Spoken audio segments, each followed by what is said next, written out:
artist. The other day I was talking to a friend about being an artist, not just like in the craft of the work that we do, but like being an artist, like in the day-to-day, like the way that I interact with my apartment, the way that I walk my dog, the way that I move my lips when I speak, like really just like all of it being creative and artful. And my reason for being here and being alive is like the pursuit of beauty.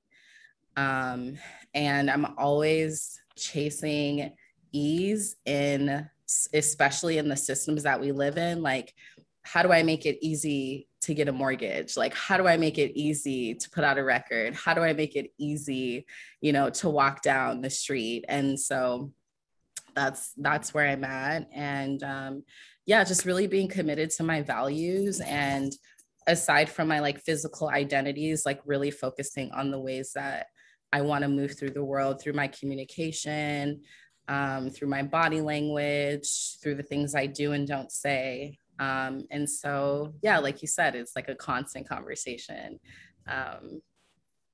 Not even figuring out who one is, but being in relationship with who you are. Mm-hmm. I'm geeked. Like, I love all of my children the same, but this is the program where I'm like, I know that y'all are gonna vibe so much that it just makes me like, I'm like, I love this baby the most. I can't say that, but that we'll just keep that between the 13 of us in this room today. So in this exhibition, I've been thinking about adapting the methodology of black box testing. This is a practice of software testing that's often used in science, computing, and engineering.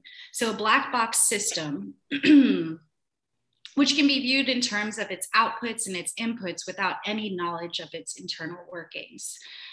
So this term can be used to refer to engines, algorithms, human brains, institutions, or government. The black box test as an exhibition is an interactive installation that consists of thematic, I can't talk tonight. It's because I'm nervous. Thematic illustrations, concept maps, a sound piece by artist and DJ Marwo, selections from private libraries of artists Sonia Louise Davis, Bekezela, who's here with us today, and Camille Posey, as well as a robust program with Black experts across the field who are dedicated to creating and protecting Black spaces. So I want to make a note here. The black box test is not tied to labor or productivity. Like both of these artists who I'm sharing space with today, we do not dream of labor. Instead, I'd like to focus our energy towards care, towards rest, towards play, towards a life of abundance.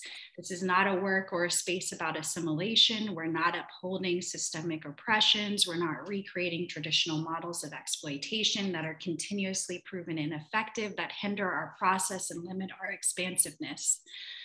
Black box systems are not only an observation, but also an experiment. And so here in this Black space that we're creating in this container for our dreams, our schemes, our discourse, and our scholarships, we are the architects.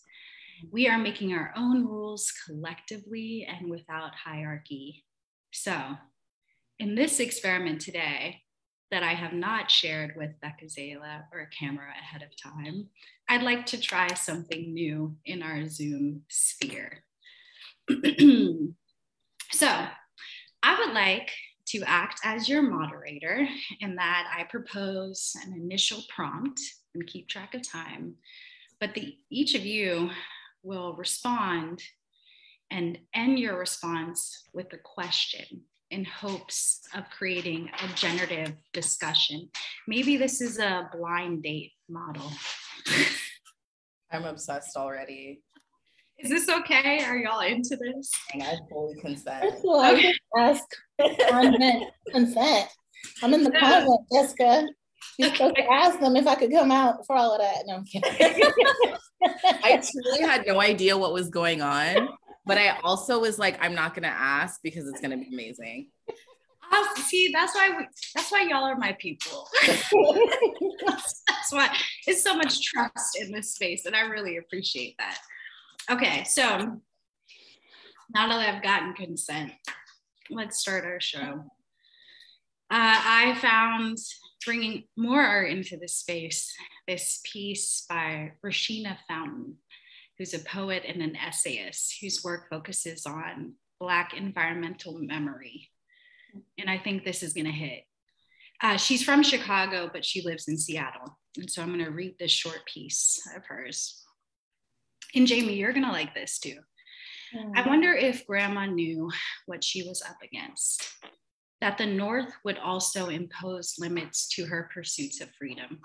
If she did, she didn't show it.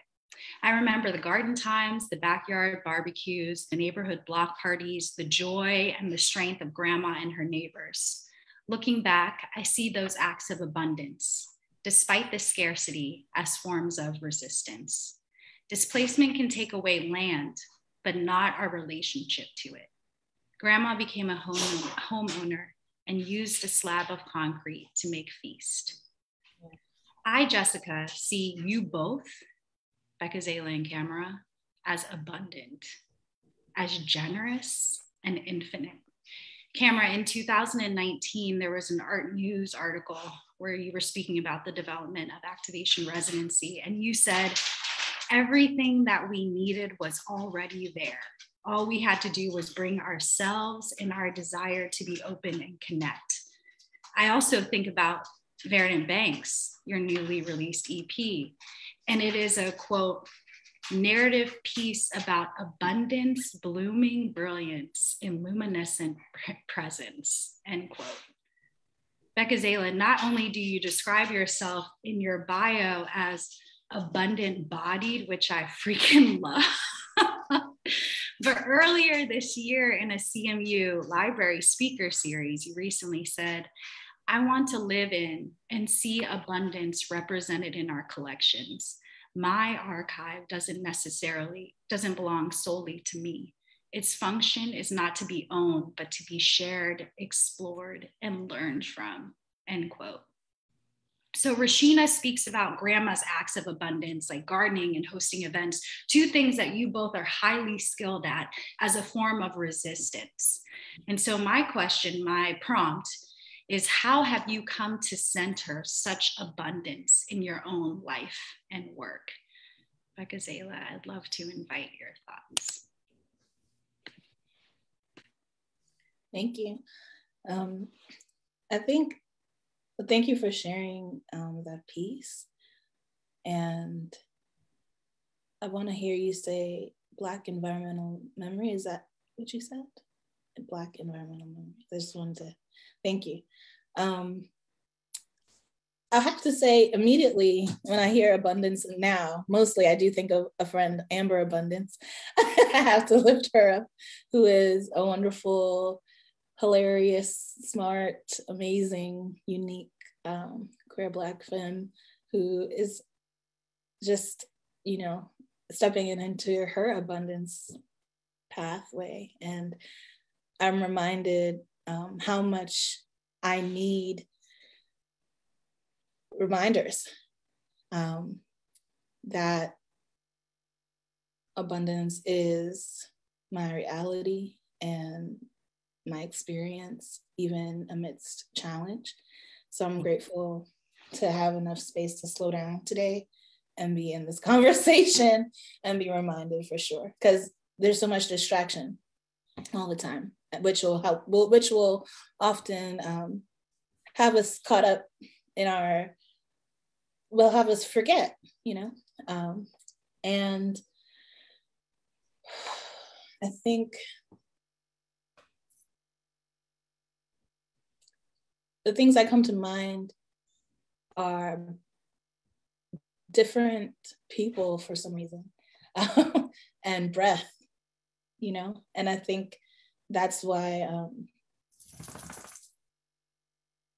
that's what makes me feel like I don't have, even when I am afraid, when I slow down enough to remember or am reminded, that's what gives me a sense of, I think, boldness and encouragement and confidence that so much is present and available to myself and to us.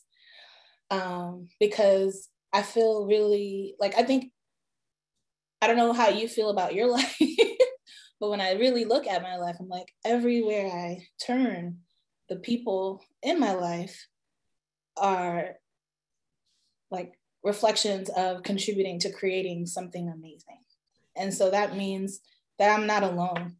Even when I have experiences of loneliness and do feel alone, when I am present to just how many amazing people that I have the opportunity to be in relationship with, I do feel that so much is possible.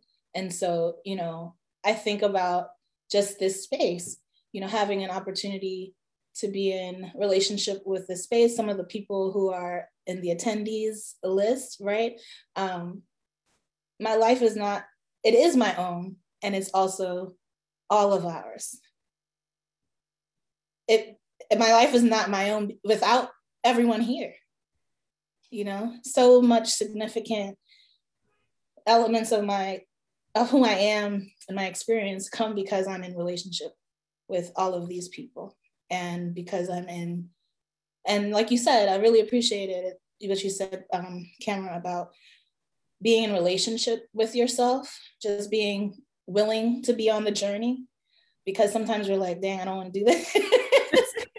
we have the moments, right?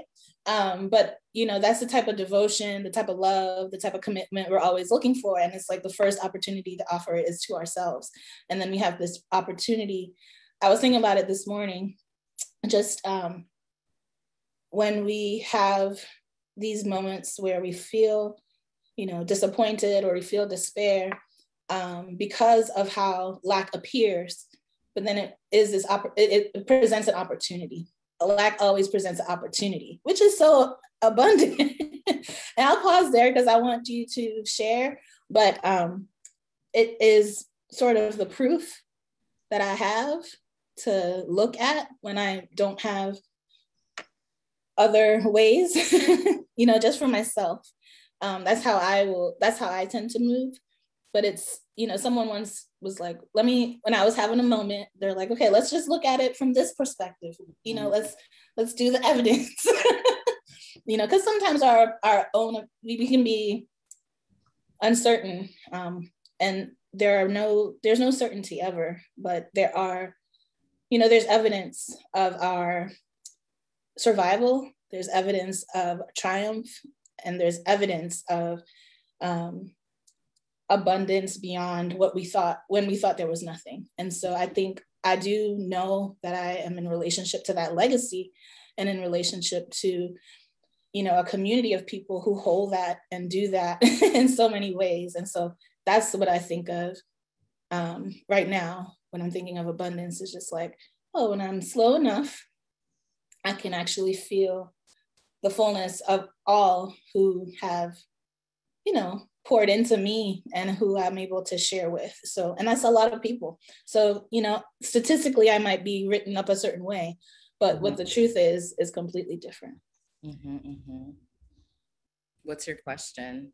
My question, thank you for reminding me, because, you know, I'm like, oh, no.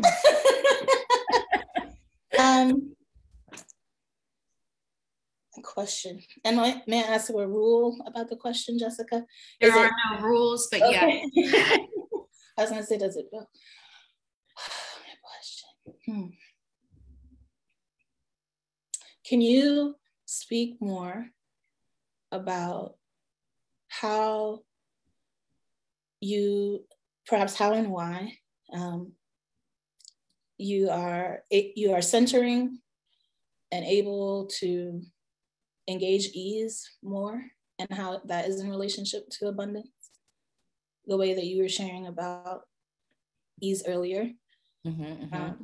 Is that so? Should I say my piece on abundance first and then answer the question? Yeah, that sounds great. Is that okay? I hope that question feels all right. All right, thank you. Thank you so much for your share. I'm basically just gonna like reiterate everything you said. Especially the piece about lack. My partner, who is actually tuned into this talk right now, is the first and last person to always remind me that like in times of scarcity is when some of the best inventions have been made, you know? And so there's also this view of abundance that I think needs to be like expanded a little bit, because it's both and. And so for example, like after my sophomore year in college, I ran out of money. Like I didn't have any more money. I had just done this like amazing internship in South Africa and Zambia. And I wrote to the president of my university and I was like, I'm one of the best students at this school. You need to like give me more scholarships. And the next day, like my whole account was paid for. And so I think the beautiful thing about abundance is that like it needs pockets to sit in, and like those pockets are like where the lack is. And yeah, just getting like a lot of gratification like out of filling those pockets, and also like thinking about the compromise side of abundance, right? Because like when I reflect on 2020, the big thing that comes to my mind is the fact that like a Black man had to be publicly murdered in order for white people to pour hundreds of thousands of dollars into my business. And so like sacrifices like do have to be made in order for money to move, because we're still operating in a white supremacist, capitalist, ableist patriarchy. I think that for me, when I think about abundance, the two things that come up for me are like demand and permission, because now it's like, so for example, I got an email this morning from a broker who was like, hey, that like 5 acres that you wanted to get for 60,000, the buyer is lowering it to 57,000 because he wants to close before next year, XYZ. So now it's like, I feel confident enough to reach out to someone in the arts community being like, hey, do we have what we need to raise $50,000 overnight? And then be like, you know what, let me see what I can do. Like that permission that I've given myself is like God's gift, I swear. And then also too, like my ancestors' gift to me. Like, I think that a lot of I want to speak for myself, actually. I think that in my experience, I've had to sort of like, crawl up this wall of like worthiness or deserving and da da da. And I even just think the word deserve needs to be expired. Like, it's not about that. It's about like, this is owed, this is due. And so like, that is the energy that I come to abundance with. And I think your question about ease, is like kind of wrapped up in all of that. Like things don't, like, I remember the first time I heard that hard work is a myth, I felt so cheated, because I'm like, I've been working hard since I came out of the womb. Like someone could have told me this 15 years ago, you know? So I think that what I find beautiful is like when something came easy to someone and it's still fucking brilliant. And yeah, I think that this whole like grind, work hard, it's like not a real thing. I think we're all like brilliant in our core. We just have to like sort of get past the conditioning to be able to like sit in that brilliance effortlessly. And so I guess my question would be,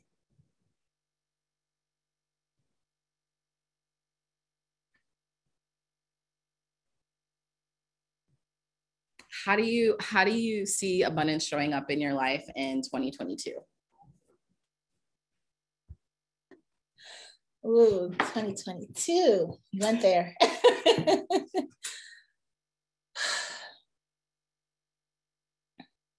I'm going to be creating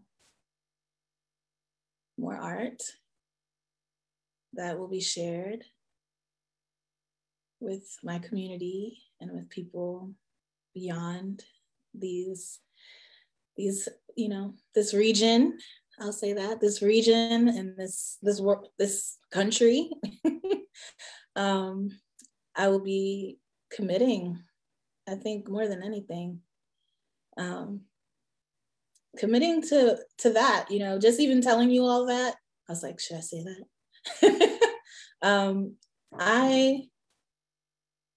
I feel what you said about giving yourself permission a lot, because sometimes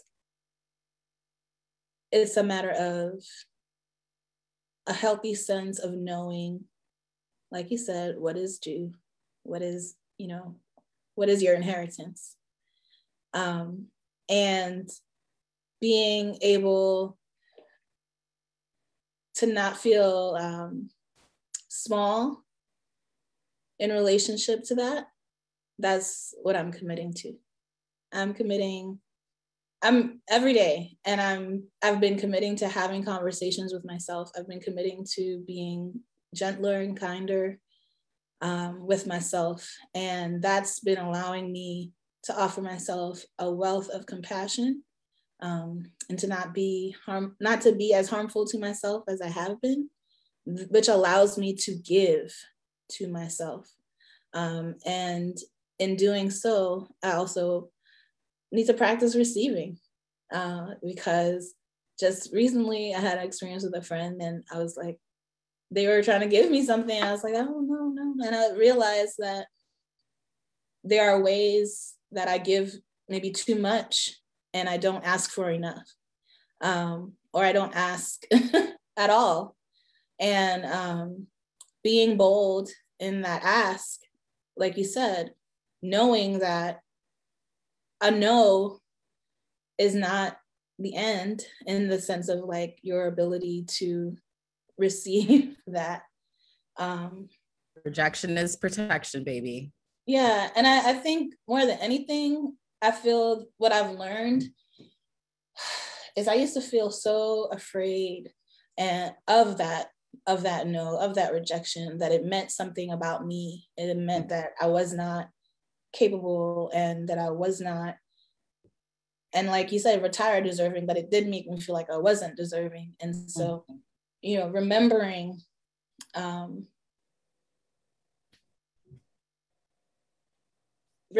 what I am here for, beyond the lies and beyond the things that I've been told that have eroded those beliefs. I'm doing my daily, my minute to minute, my moment to moment work to commit to that.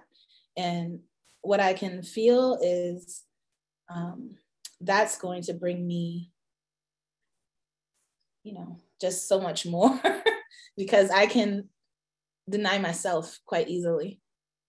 I can talk myself out of things easily. And so I think that abundance is going to show up in me having the conversations with myself about the things that I've feared that would make me spontaneously combust, but they never have. And realizing that, okay, that terrifies you, and here you are. And so do it afraid. Do it with, do it trembling. But do it. And that's why I'm here this evening. Do it, do it. And I think there's going to be abundance that in many ways, there's going to be financial abundance. There's going to be physical abundance of there's going to be an armful of flowers every week for everybody next year. From the garden, there's going to be bounties of dahlia. Just saying, everybody, dahlia's coming your way. There's going to be restored health. There's going to be attention to self, attention to my health. There's going to be care given to me. I'm going to ask for what I want more. And I think I'm inspired. I'm just inspired too by you. I love to meet people who are like, this is what I've been trying to do. This is what I'm practicing. I'm doing it, because it gives you more permission. Like you said, permission is one of those things. Like I find myself asking for permission, and the moments when I don't ask others for permission, it is very liberating. And I'll pause, because I know we have time. We have to be mindful of time, but I believe next 2022 is going to be really full. There's going to be many victories, And this year,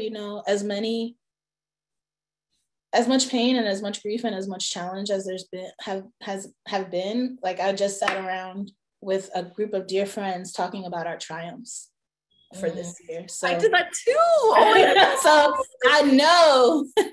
I know that, as even with like this, these my tenderhearted self, like it's gonna be amazing, because it's been so hard, but it's been beautiful too. So I feel hopeful for that. I'm looking forward to it. And I'm hoping on every horizon, all of the things come. And, I'm literally blessed. Like I'm in a cultural treasure, one of Pittsburgh's cultural treasures at Boom right here. So, like, how can it's the thing. That's the thing.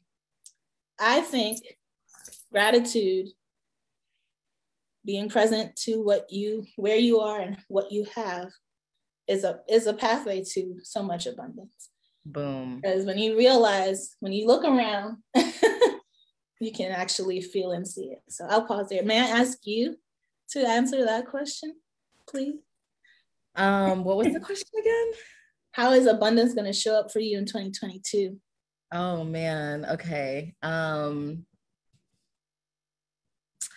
mean, all the seeds have already been planted. So like I had a similar conversations with friends the other night. We kind of just sat around and I was like, oh, but then I did this thing. But then I also did, and so basically just like really set myself up for success in terms of taking the next steps for activation residency, in terms of securing land and starting a forest garden. It was like, this year was like education, research, finding like a real estate lawyer, finding a septic and building engineer, like building relationships with people who have access to these kinds of materials for building. It was like lots of that. And so now it's like, I have this like whole team of people that are just like ready to go as soon as spring hits. So that's where I'm at. I think what you said earlier about relationships are king. Everything that I've invested into my relationships has been like returned to me like over and over and over again. I think that the one thing I'm gonna add to my abundance practice for next year is just being more conscientious of my disability, and like how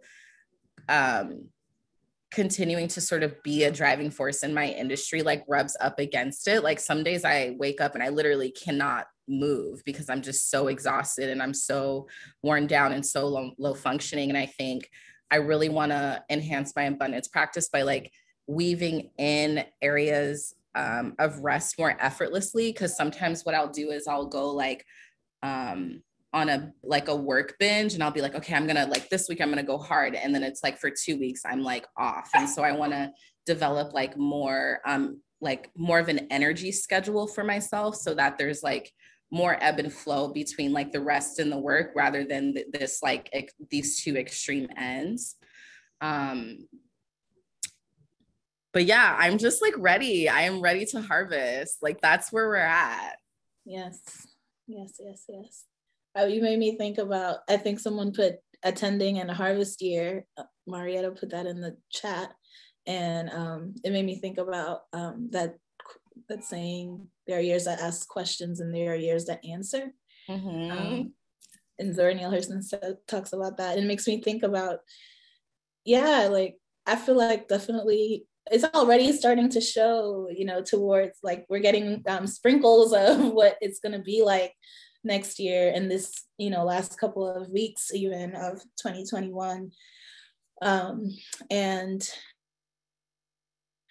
I'm, I feel what you said also about that critical moment, that loss that we experienced collectively with George Floyd, and how that was this impetus, and it is this really like hard place to sort of sit with sometimes, where it's like, do we have to, do people have to die for like white people, do Black people have to die for white people to have any bit of like humanity or show us any, you know, and it's like the reminders of like, you know, well, we're still here, you know, if your donations don't need to end, whatever, you know, whatever small shift of giving folks were doing. And I think, you know, like that reminds me too, like that's not new, that behavior.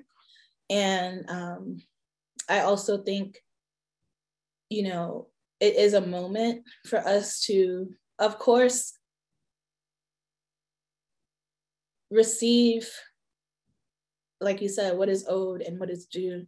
And also to remember that, you know, I feel there's something I feel with some people where there's nothing but possibility coming from them. So they're gonna always have, there's gonna always be flow coming into their lives. We're, you know, and I feel like, man, I'm gonna dare to say, I'm one of those people. I'm like,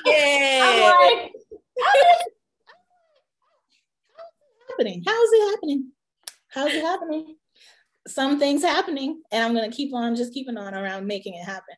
Yeah. And I feel that that's, again, like I have creators in my life, you know, people who are willing to, you know, shape God, work with us. We're working with it. We're working with what we have. I feel like people have been finding or willing to look more honest for what they truly want and need. Yeah. You know, they want to know why, they want to feel the truth of this miracle of being alive. They don't want to waste that. They don't want to waste that with the bull, you know, of like, oh, so you want me to spend my precious energy? You want me to sell it to you for like the lowest price? No, I have ideas that I can bring into the world and I can be sustained. You know, when I wake up, and I experienced a serious back injury in the fall the winter of last year. And so this earlier part of the year was harder for me, you know, in terms of my mobility. And just thinking about when I woke up and the energy that I had, it's a finite amount to an extent every day. And I was like, oh, the energy, when I wake up, the energy that I have, how can I use it? And I want to use it for something that excites me and helps me to feel alive. And, you know, I was like, oh, I can get up and actually go to the farm, but ask me to go do something else. I'm like, yeah, I don't know about that. But, you know, I realized we're all waking up with whatever capacity we have. Yes. And we all want, I believe, you know, and as you said, like, I do feel this, but I know I should speak for myself, but I wake up and I have my capacity and I want to use my energy in a way that also nourishes me in a real way. It doesn't just deplete me. And I do want that for my loved ones and for, you know, my community. And I want that to be a possibility and know it is a possibility. And that's part of the abundance, you know, for me, is that more of the people in my life, direct or indirect, you know, the ripple effect of us all doing this, you know, which is why artists are so important, because we wake up and we decide how we use our energy, where we commit to this as our practice. And we say, this is what, in the face of being told how I should move in the world and what is a worthy way of being, like, this is what I'm choosing. And I'm redefining those, you know, those values for myself.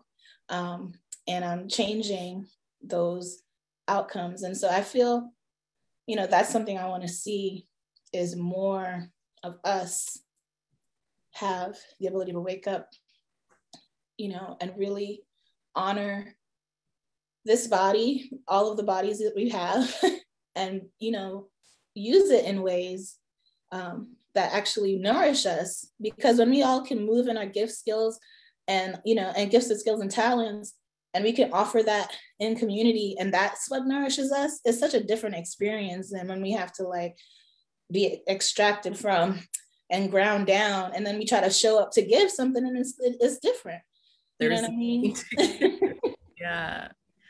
So I'm hoping for that, and I'm gonna keep working towards that for myself and for others, really, because if I need it, others need it, and I can't have it unless others have it too. You know what I'm saying? That's part of how it works. So I think you're muted, Jessica. It's not my turn. Just over here like, wow. Taking it. You want to do one more little? Yeah, the black box really just goes like, whoa.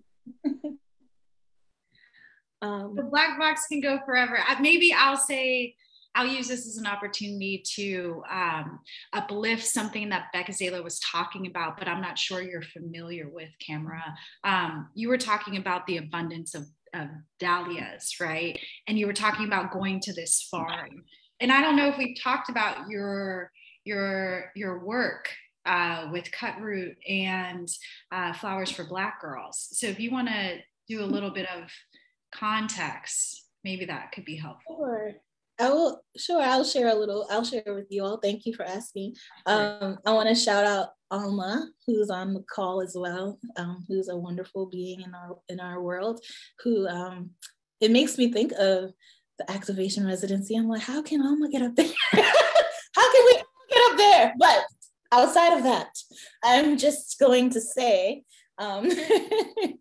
we have here in Pittsburgh, we have a wonderful opportunity and experience working with Cutting Root Farm and Apothecary, which has been, it's about an hour away from Pittsburgh in a county called Butler County. And this past year, well, actually the past 2 years, we've been working with them, and we've been able to sort of reinstate or begin again with Flowers for Black Girls. I think Bloom Again probably would be a good way to say it. And it's Flowers for Black Girls and Black Beloveds. And we actually began because we were honoring the birthday of Tiara Whitehead, who was a young Black girl who was found in Riverview Park here in Pittsburgh. And her body was found, and the way that she passed away and circumstances around her passing and the way that she was spoken about in the news and in the media were all handled very carelessly and callously, I would say. And it did have a great impact on many people in this community because of her specific experience and the way that we were receiving news about this. And then I think on top of that, it sort of was emblematic of a way in which Black women and girls have been handled in Pittsburgh and continue to be to an extent, right? And if you know, Pittsburgh is noted as one of the most livable cities in the United States. And that is a fact that is a statement rather, that is always contested because of the conditions for Black women in particular, and Black queer people, and just, you know, it's a very interesting reality, because it is Black women and Black queer community here that has created anything worth, you know, anything of beauty and anything worth living for and fighting for, despite, you know, those statistics. All of that to say, you know, in 2014, that was a really hard place for us as, you know, as young people and as a community, to be navigating. And I recall as well during that time, one of our, a person in our work building, Cassandra Wade, was also a victim of domestic violence and lost her life because of her, you know, because of intimate partner violence, excuse me.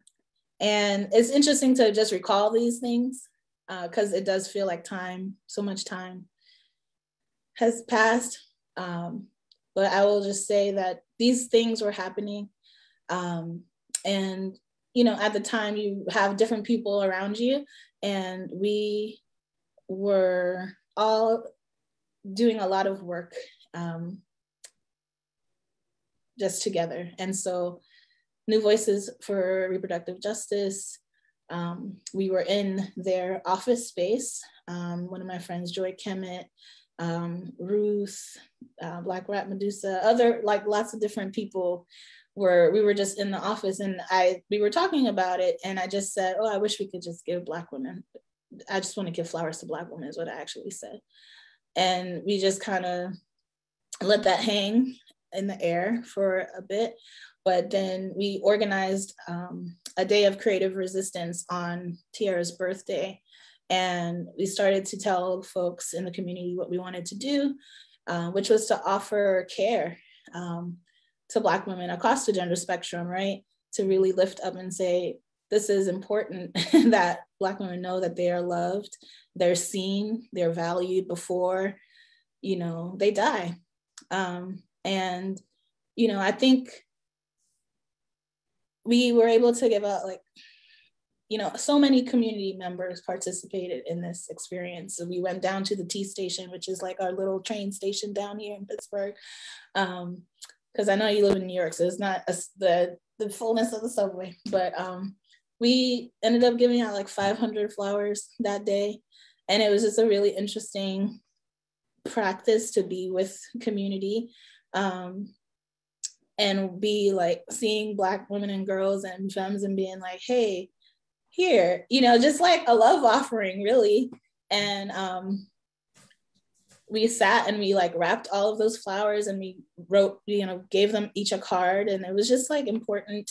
And I think that has grown, you know, sorry for this long story. Do not apologize. It took some different iterations over the years. And then last year during COVID, a friend of mine, Amalia, just dropped off a small, you know, bouquet of flowers to me. And I was having a hard day. And I was just like, hey, you know, did you know we used to do this thing? And we should do that again. We should try to do that again. And she was like, yeah, my friend told me about it. And like, let me know what you think. And so we decided that we would work to, you know, volunteer and organize to do, you know, between 10 and 15 deliveries of flowers every week throughout the summer into the fall, throughout the season, essentially. But we created an opportunity for people to, you know, either like sign up for themselves or sign up to have flowers delivered to a loved one, sibling, someone they admire in community or respect. And it has grown from there. And so, you know, every last spring, summer, and fall, this spring, summer, and into the fall, you know, we've had the opportunity to work with Cutting Root, which is a flower and herb farm here in Pittsburgh. And, you know, everything has been so abundant because we have all, quote unquote, like volunteered our time, but it has all felt very, very supported. You know, like we're growing these flowers and we're able to then share them with folks in our community.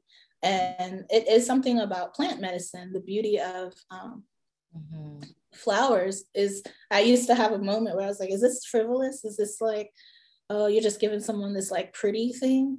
And then I had a moment where I remembered this like flower meditation, and I was just like, Oh, no. Beauty is key here. Is also a form of medicine. There is something in that. And then there's a piece of like care, the piece of like being intentional around practicing care, because it's not just like myself, it's a set of, volunteers and people saying, oh, people are nominating themselves. So that's amazing when you're like, you know what, I want to give myself something. I want to honor myself. There are people who are, reaching out to loved ones to congratulate them on an accomplishment, to send comfort, to encourage them, to share love for a lover, like so many reasons why. And this has taken place all throughout Pittsburgh and around the country. And thanks to you, Jessica, to like Canada as well. I think because we had an opportunity to partner with you. And that's just been beautiful. But I'll say one of the special things is, this year I was up at the farm. I had an opportunity to actually apprentice there. And it was amazing to actually be a part of growing and really like growing the flowers, cutting them, arranging them, and also delivering them. And I was like, oh, I want to be a flower farmer. And on my birthday, as I was arranging for one of our, I was like, oh. And I think, and we also had opportunity to grow a flower library this year. But the thing about it was the dahlias at the end of the season, they were stunning. And I don't think I ever noticed dahlias in this way in my life. And actually, I think what I'll say to kind of like bring it together is that this project, Flowers for Black Beloveds, it's something that I think is living, and it's something we're, working and tweaking. And for example, I was just like, we say this is for people impacted by gender-based violence. And then I'm just like, dang, we need to tell people like everybody is impacted by gender-based violence. And so how do we then like, get everybody to like, but specifically when we're talking like our, Black communities, and, one of my friends was like, and this is, he identifies as this man. He's like, am I a Black beloved? I was like, yes, you are. You actually are a Black beloved. I was like, you might not actually see your, like you talked about that earlier, like our identities, right? Like these markers that, and, English fails us, especially as Black people. Because I'm like, first of all, we're all queer. And then second of all, we made another hour or 5, but the point of the story, and thank y'all for dealing with my long-winded, is that, it is a place, a practice, is a practice. And I just feel, we were able to do like a field trip last year. We took like a caravan of like 20 cars of, Black women and non-binary folks up to this flower farm for rest and leisure. And I'm like, that's what I want life to be. I want y'all to be on a flower farm, relaxing, reading some books and eating well, and, all of the things. But I think I want to hear more, if you can share, because I don't know if everyone on this call knows about activation, but I think that's important. And thanks for dealing with my long-winded moment.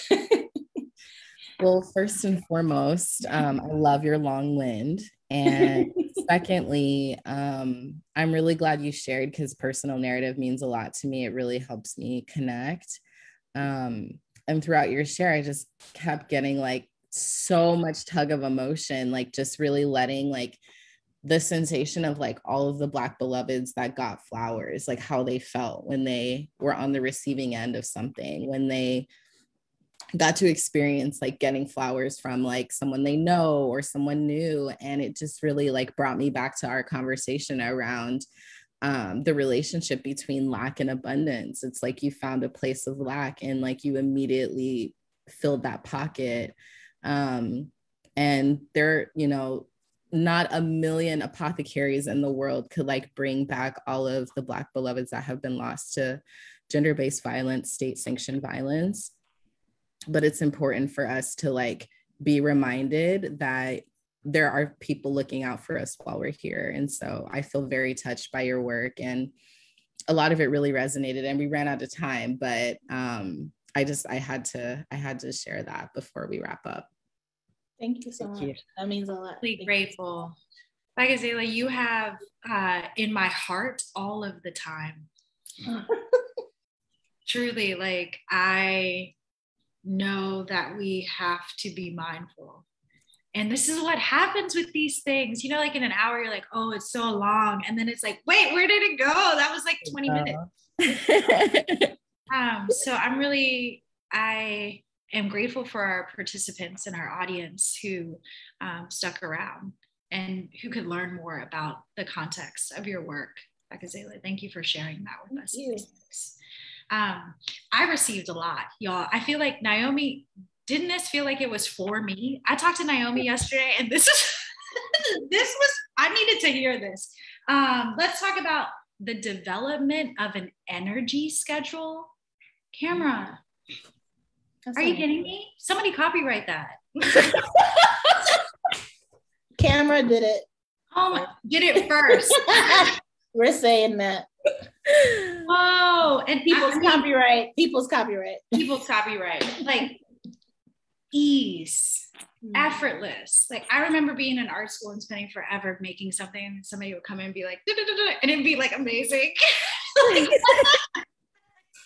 But that ease does not equate to a lack of. And that's something that I have to unlearn. Absolutely. Well, abundance is my reality. Bekezela, you said that. Those are your words. A lack of presents opportunity, which leads to abundance. Wow, like this is really either way. Naomi, did you hear what Bekezela said? When I slow down enough, I can feel the fullness of all that is poured into me. Church. Demand permission of myself. Kamra, speak to me. Oh my gosh. What was this? Remembering what I'm here for. That, like, I need to put that on my body somewhere so I can just continuously remind myself. All of us are brilliant at our core. Kamra, who said that? We just have to figure out how to decondition ourselves. I'm gonna cry. This is wow. I want Max's home. I want the finite energy that I have to be directed towards replenishing me. And this is where I'll end. What's not deserved, but what's owed, what's due, and what is our inherent. It is time to collect. Thank you for the reminder. Thank you. Warm. Lauren's here. I'm warm. I feel so like nurtured. I feel like y'all hugged me for an hour. We did. This is for me. I mean, it's cute that the 14 of y'all are here. Thank you. Thank you, Kayla. Thank you, Kamra. Thank you guys so much. I also hope that by hearing a bit of, because what's happening here is something's happening here and there's a lot of synergy, and then I hope y'all are seeing that too, because Bekezela planted a seed. That was cute, right? Talking about future collaboration. And so I see, right, like this is the thing I've been doing tonight. All coming together. You feel me? Like I've talked about this trip to Catskills. I don't know what's up, but like maybe there's a Pittsburgh, like who knows? No, everyone's getting an activation residency next year. Like I'm literally Oprah. You get an activation residency. You get an activation residency. It's done. It's done. Okay, how do people find you? Tell us how, Bekezela, where do folks find you? And then Kamra, how do folks find you? I am on the social media platforms, and Bekezela Mguni.com. But also just hit me up at Bekezela.Mguni@gmail.com. Yeah, I'm here. I'm around. You can look me up. Kamra? If you want to connect over music stuff, you can DM me on my Instagram. It's Black Trans King. If you're interested in getting in touch about activation stuff, you can visit the Activation Residency website. It's activationresidency.com. Can we come off mute and like put our voices? Bekezela is also at Boo. You better shout out Boo. Yes, I will. I'm like, you're much better at this. I was like, oh yeah, the Black Unicorn Library project.org. I was like, we did have Boom is on Penn Ave, and Bekezela has satellite library reading room. Yep. Reading room, there you go. as well Put it as in the chat. at the August Wilson Center right now. So Wow. y'all better start reading Bekezela's books. They're in a lot of places. I love you. This was amazing. I'm so honored that you thought of me. I love you too. Like your energy and our ACA cohort literally got me through. Like I swear, I'm not joking.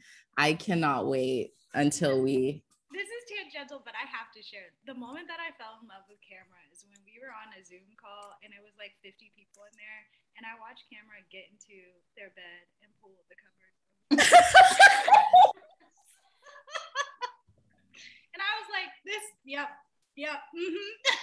This is the vibe. I sure did do that. I said. And still kept the camera on, which was my favorite. Okay, y'all go be great. Okay. Stay on the call, but everyone else is released. We are so grateful to share space with y'all today. Oh no. Abundance. All right. Thank you all so much for coming. Okay, Sequoia, we can stop recording.